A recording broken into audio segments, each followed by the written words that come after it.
Namaskar, good afternoon, all of you, my dear students. It's me, Vishnu Gargi, your social study teacher for Papson Distance Education or Papson Distance Learning. And in this class, last time we have discussed about the infrastructures of development last time, and we are going through this again. In this infrastructures of development, here are three infrastructures which are defined. One is drinking water, which we already completed, energy, and human resource. These are the three infrastructures of development. And we have already talked about drinking water, why drinking water is most important, and how drinking water, the condition of the drinking water in our country. Those things we have discussed last time. And somehow we have discussed the energy too, and it is not completed. So I'm going to briefly talk about energy, and I will move to the human resource. Last lesson. Yeah, I think in your book these are given in a separate lesson. In most of the textbook which you are following may have a different lesson like drinking water, energy, and human resource. Different three lessons. I'm talking here in a same lesson like infrastructures of development. Now let's talk about the energy. Energy is one of the most important part of our life because energy is being used to cook food or light the bulbs, run factories, large machines in hospitals, and for this all we need energy. So energy is one unavoidable part of our life which is must for us. So that this is one thing. Another energy is a very important infrastructures of development, because why it is infrastructure of development is simply without energy we cannot work at all, or the progress or industrial development, or in development in other sectors like science and technology, or big machines cannot be operated. So energy is the most important part of our life, or it is most important infrastructures too. And there are different source of energy like hydroelectricity, or generator, or solar power, or biogas, firewood, coal, natural gas, water mill, wind power, nuclear powerhouse, petroleum products, or biological wastes. Now these are the some sources of energy. Among them, hydroelectricity is the most important source of energy for us, because in drinking water, I already told you that Nepal is the second richest country. We are claiming that second richest country of the world in terms of water resources.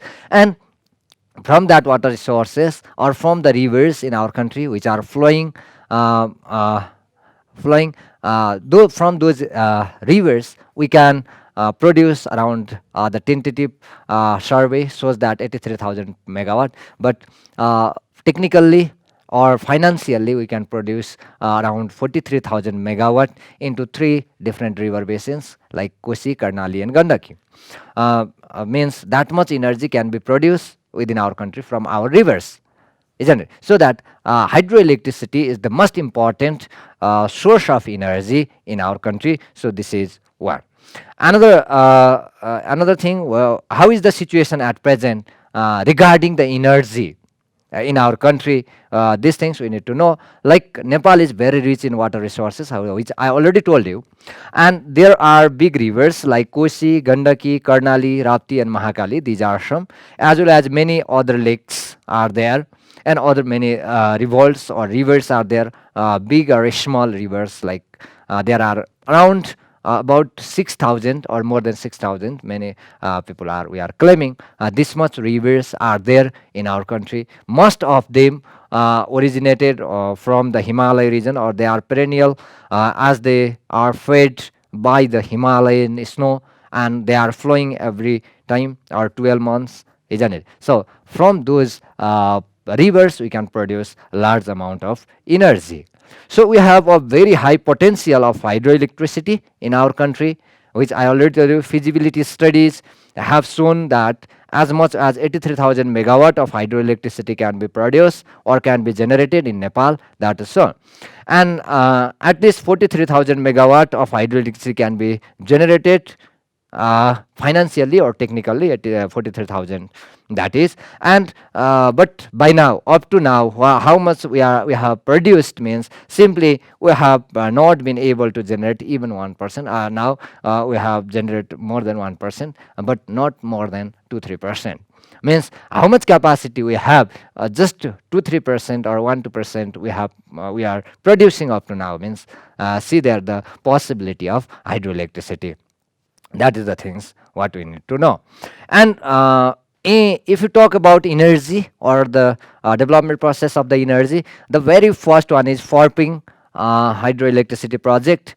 Farping was the first produced 500 kilowatt electricity was produced from the Farping. That was the very first hydroelectricity in Nepal, which was produced in 1965 BS, isn't it? Now more than 100 hydroelectricity projects, small or big projects are there, including small scale ones, have been established in Nepal. Means around 100 hydroelectricity projects are there in Nepal now. And if you talk about present situation up to 19, it may be increased because many hydroelectricity projects are going to be completed very soon, like Upper Tamakusi, 456 megawatt, that is going to be completed, and other many small or big hydroelectricity projects are going to complete.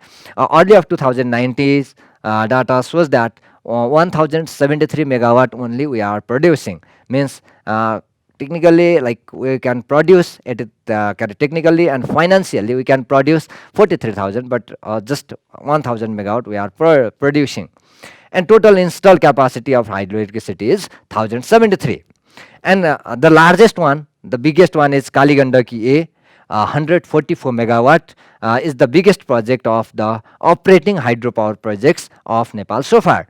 Up to now, in operation, means the biggest project is the Kaligandaki.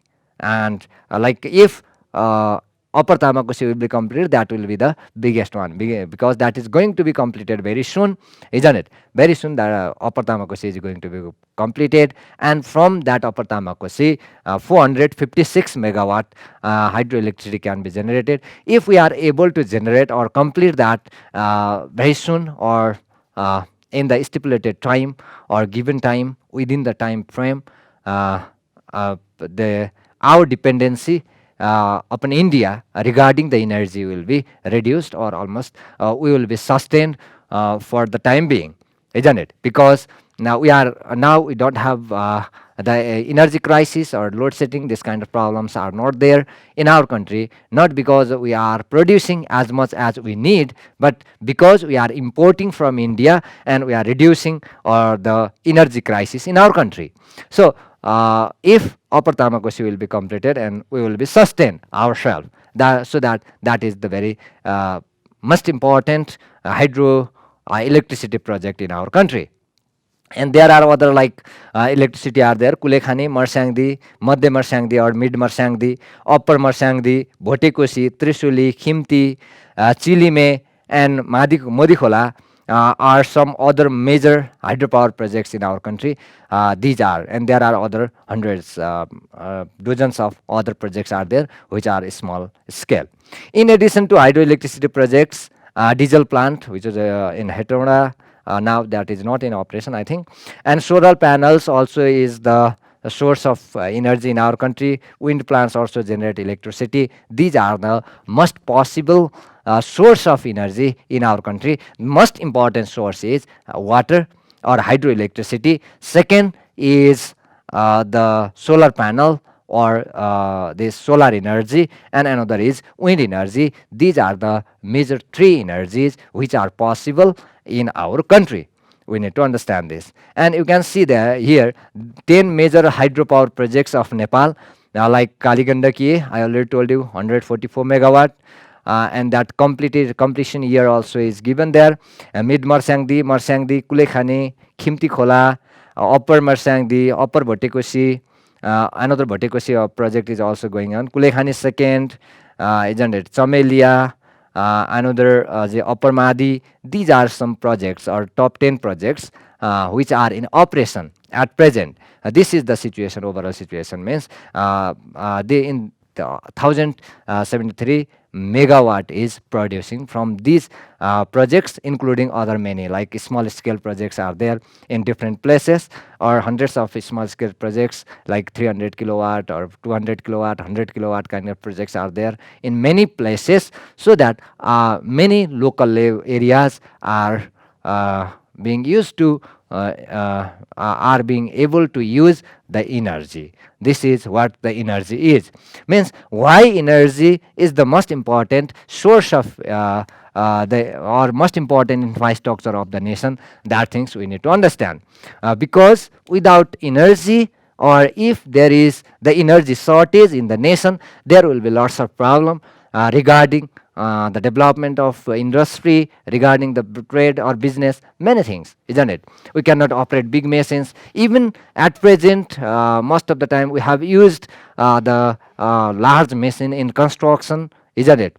And those machines cannot be operated if we don't have energy, isn't it? It means for the development of industry, for the operation of the machines, isn't it? Even for the construction work or other many areas for trade, business, and each and everything. Imagine that energy is there, so you are able to watch the television. If energy is not there, you cannot watch the television.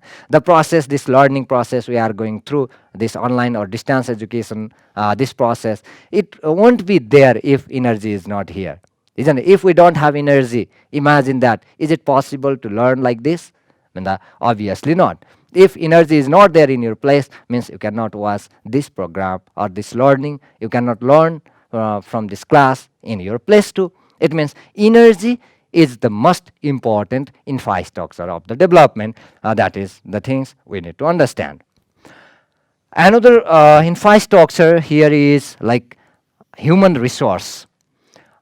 In the very first lesson, I have talked about the human resource. When we talked about the development, we talk about the human resource. Why human resource is the most important infrastructures, we have talked there too. And now we are going to talk again about this. And that time we have talked about the resources of the development: human, natural, and financial. These are the three resources of the development. Now we are being very specific to the human resource only. We are going to talk about human resource only here in this lesson. Okay भाइ बहिनीहरू, अब हामी यो human resource भनेको चाहिँ मानव संसाधन, human resource भनेको चाहिँ हामी भनेको एउटा मानव संसाधन भनेको हामी हौँ होइन, सिम्पली. अब विकासको पूर्वाधारका रूपमा किन मानव संसाधनलाई लिइन्छ त भन्दाखेरि, सामान्य रूपमा मैले भेरी फर्स्ट लेसन, त्यो सुरुवातको lesson development and its process पढ्दाखेरि हामीले भनेका थियौँ विकासका लागि तीनवटा स्रोतहरूको आवश्यकता पर्छ. एउटा मानवीय स्रोत अथवा मानव संसाधन, दोस्रो आर्थिक स्रोत, र तेस्रो प्राकृतिक स्रोत. त्यसमध्ये पनि मानव स्रोत चाहिँ सबैभन्दा महत्त्वपूर्ण हुन्छ. किन मानव स्रोत महत्त्वपूर्ण हुन्छ भन्दाखेरि, त्यो फाइनेन्स, त्यो आर्थिक स्रोत जुन छ र त्यो तिम्रो चाहिँ प्राकृतिक स्रोत, यो दुईटा स्रोतहरूलाई मोबिलाइज गर्ने, त्यसलाई चाहिँ प्रयोग गर्ने, त्यसको युज गर्ने, त्यसलाई प्रोपर युटिलाइजेसनमा लाने अथवा एउटा व्यवस्थित प्रयोग गर्ने चाहिँ मानव संसाधनले नै गर्छ अथवा मानव स्रोतले गर्छ. त्यही भएर मानव स्रोत चाहिँ के हो भन्दा ह्युमन रिसोर्स चाहिँ सबैभन्दा महत्त्वपूर्ण विकासको पूर्वाधार हो. यदि मानव स्रोत छैन भने विकास सम्भव हुँदैन. त्यही भएर यसलाई चाहिँ human resource is the most important resource of the development. We need to understand this things very first. And what is human resource then? Let's come to the point.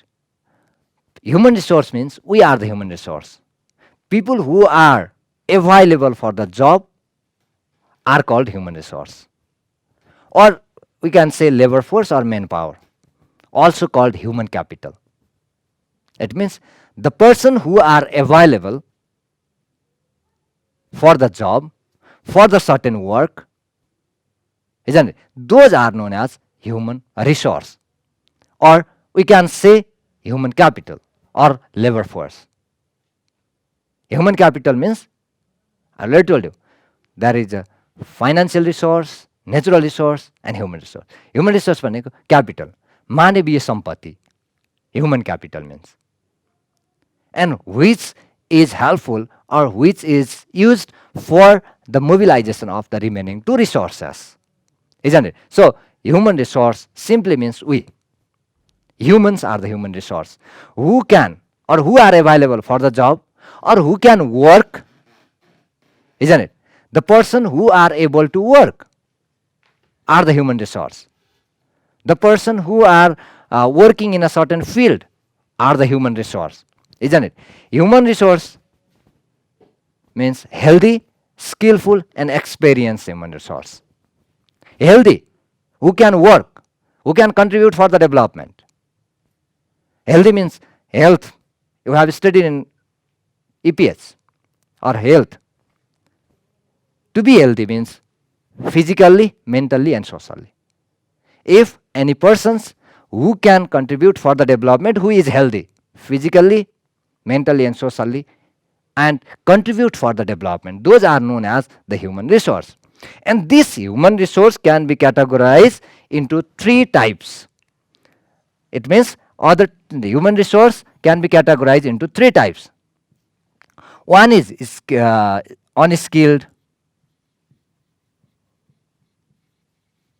another is semi-skilled,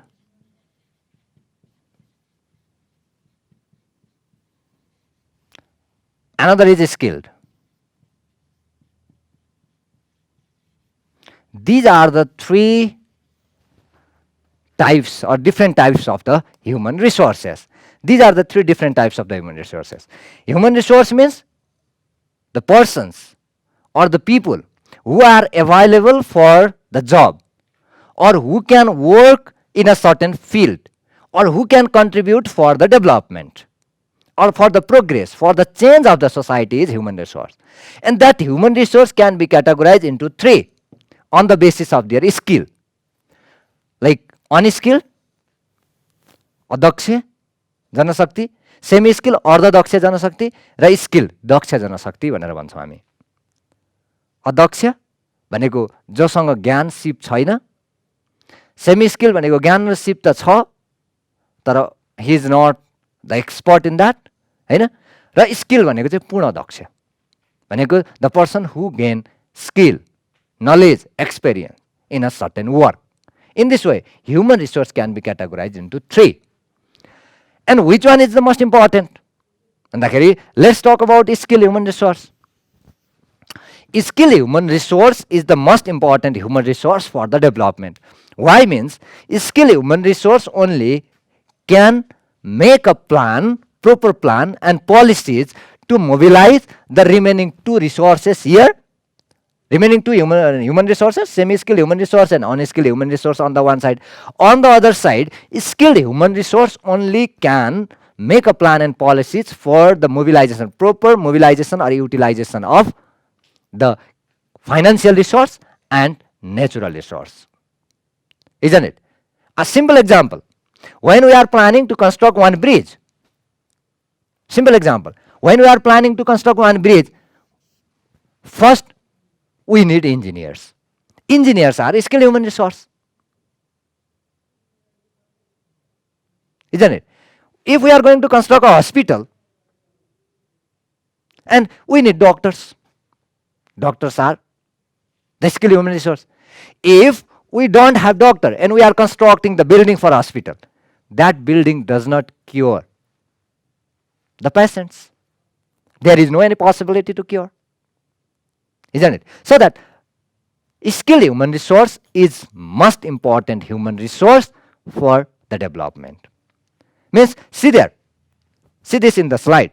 Skilled human resource refers to the people who are trained. Skilled human resource means the people who are trained, well experienced and gained knowledge about certain work and can do a certain job efficiently. If human resource is skilled, then only work efficiency will be there. Isn't it? Imagine that an engineer is there and who is planning a road. he will plan very smoothly, isn't it? He spent maybe 2 months. But if we are planning to build up a road, how much month we need to spend? Or we can say that road won't be constructed because there is no skilled human resource. We are not the skilled human resource to plan for the road construction or for the bridge or something else like buildings is even. If we are going to plan or going to construct a building, first we need to hire or we need to consult with engineer. Let's prepare the plan. Isn't it? Then only it can be developed. Otherwise not. Means there is no any possibility of the construction of the development without skilled human resource. Means skilled human resource refers that.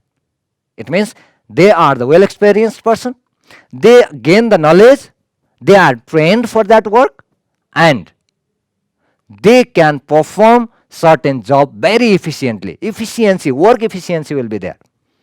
Like if a person, a computer IT operator, the person who is working from a long time, who gain knowledge in that field, and he is working, or let's say simple example, he is typing something. He will type 100 words in a minute or more than 200 300 words in a minute. If we type or I start to typing the same thing, it will take 5 times, isn't it? Or 5 times more time for me, isn't it?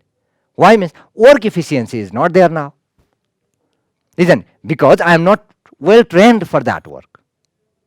I may know, but I am not well trained, isn't it? So human skill, human resource is there, means work efficiency will be there on the one side. On the other, the plan and policies will be prepared well. See there, if an engineer plan for the construction of the bridge, that will be perfect. If we plan for the bridge, that won't be, because we don't have knowledge, isn't it? To make plan, policies better, or to bring the work efficiency in an organization or in a development work or everywhere, not in a certain place, one or two places, everywhere. What we need? That we need skill human resource. So skill human resource is one type, or which is most important in 5 structure of development. Another is semi-skilled human resource. Now see here, semi-skilled. Semi-skilled human resource does not require advanced training. Semi-skilled human resource also is required.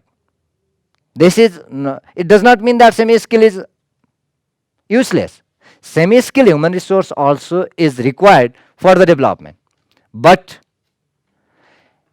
it does not require, or semi-skilled human resource does not require advanced training or specialized skills like doctors, like engineers, but it does require more skills than an unskilled labor in job. Like semi-skilled human resource does not require advanced training or specialized skill in a certain work, but they is required, or they need to have more skill and training than unskilled human resource. Means they are more skillful than unskilled, but they does not have, or they don't have advanced training, or they don't have the capacity or quality or knowledge as much as the skilled human resource have, isn't it? The type of skill necessary for these are not complex, but usually include the ability to monitor and perform repetitive tasks. It means semi-skilled human resource means they need to have a certain skill, training or knowledge regarding some work, but that's not complex, isn't it? But usually that include the ability, or that semi-skilled human resource should have the ability to monitor something which is ordered, which is required for the organization, isn't it? and perform the repetitive tasks. भनेको today the person is working the same thing, tomorrow they will work. If they need to work something new, they will be trained again, isn't it? If they require to do something new in an organization, they will be provided the training. And who will provide the training means the skill human resource which is available there. They will provide that, isn't it? So these are the semi-skill human resource also are useful for the development or for any organization. Like for example, who are the semi-skill human resource then? For example, of those type of jobs includes like truck drivers or drivers at all, retail salespersons, the person who is involving in marketing, bartenders, flight attendants, isn't it? Taxi drivers, waiters, security guards, those people. They repeatedly work the same thing. And if they need to work something new, they will be trained again, isn't it? Like salesperson, retail salesperson, the person who is selling the goods somewhere. And that person requires certain training, certain skill to sell the goods, isn't it? And if new goods is there to sell, that repetitive one goods they are selling means if they are selling YY noodles, they are selling every day. If they need to sell something else, they will be provided training. Isn't it? What kind of plan is there to sell this? What kind of policies are there? What kind of quality is there in that goods? Those all the things will be given to them, or they will be trained for these all the things, and again they will sell. Means and they repeatedly sell the same thing, and if they need to sell new things, again they will be trained. Means these kind of human resource are known as semi-skilled human resource, isn't it? Another human resource is unskilled human resource. Now, finally, like skilled, semi-skilled, and unskilled. Unskilled human resource refers to workers who possess no particular skill and likely have no formal education. Most of the unskilled human resource may not have a formal education, or they don't require this formal education. One. Another is the workers who possess no particular skill. They don't have any skill. No skill, no formal education. And this type of work usually involves simple duties that don't require judgment. No judgment is required for their duty. Whatever is being ordered to work, isn't it? They will work. Whatever they are ordered, isn't it? In some cases, unskilled labor requires physical strength and exertion. Means the unskilled person should be physically healthy, isn't it? That is required. A few examples of this type of jobs still around include grocery clerks, maids, fast food workers, janitors, or parking lot attendants. They should have a physical strength. Physically, they should be healthy, and that is required for them. Means this is unskilled human resource. Means, see here, these three types of human resources are there. How is the condition in Nepal? Means in terms of skilled human resources, our condition is not well developed. It's not good at all. Semi-skilled somehow, and our institutions are not much strong to develop skilled human resources. They don't have this, isn't it? If you see the overall situation of our country in terms of human resource development, we don't have proper planning. Our government still is not preparing a proper plan for the human resource development, skill human resource development, and that's all. Our condition is not that much strong regarding the human resource at all. We have a sufficient human resource, but for the work efficiency and all, we need to have a skilled human resource. In terms of skilled human resource, our nation is not that much strong. This is all about the infrastructures of development in the nation. Okay, time is over. Thank you very much for being with me, and in next class we will discuss another topic. For today, let's say bye-bye. Namaskar.